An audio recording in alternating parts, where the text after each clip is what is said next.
Yo guys, welcome to my new vlog. ඉතින් අද අපි යන්නේ පුත්තලම. මේ දවස් ටිකේ අනුරාධපුරේ හිටියේ. අනුරාධපුරේ ඉඳන් අද පුත්තලමට යනවා.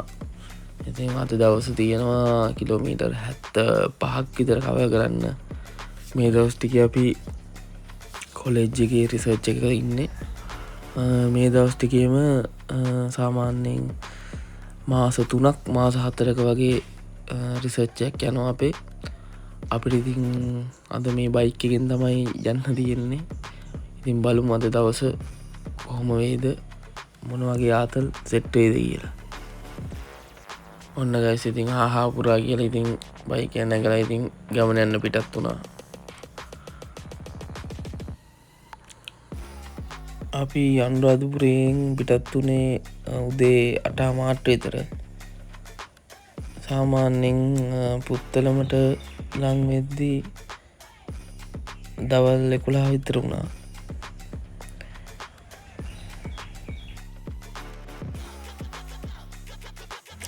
ඉතින් ගයිස්, උදේ බ්‍රෙක්ෆාස්ට් එකත් අරගෙන ආයි ගමන යන්න පිටත් වුණා.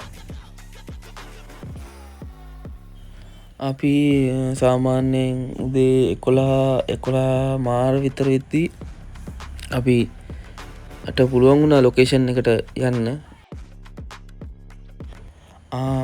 ඔයාලට කියන්න බැරිනවනේ, මේ අපේ රිසර්ච් එක යන්නේ සාමාන්‍යයෙන් ෆාම් මැෂිනරි ඒ සම්බන්ධයෙන් තමයි රිසර්ච් එක යන්නේ. එතකොට ඇග්‍රි ෆීල්ඩ් එකේ තමයි අපේ රිසර්ච් එක මේන්ලි යන්නේ. ඉතින් ඒගොල්ලන්ගේ කන්නවලට එන කොවිතැන කොහොමද, ඊට පස්සේ ඒගොල්ලෝ ෆීල්ඩ් කන්ඩිෂන් කොහොමද මැෂිනරි යූස් කරන්නේ, ඒ මැෂිනරි වල වෙන ෆෝල්ට්, ඒව තමයි අපේ රිසර්ච් එකේ මේන්ලි යන්නේ. ඉතින් අපි මෙන්න මේ පැලේ තමයි ඉතින් දවල්ට කෑවේ. කාලේ ඉවර වෙලා ඉතින් වැඩ පටන් ගත්තා. ඇත්තටම මාරම ලස්සන ලොකේෂන් එකක්.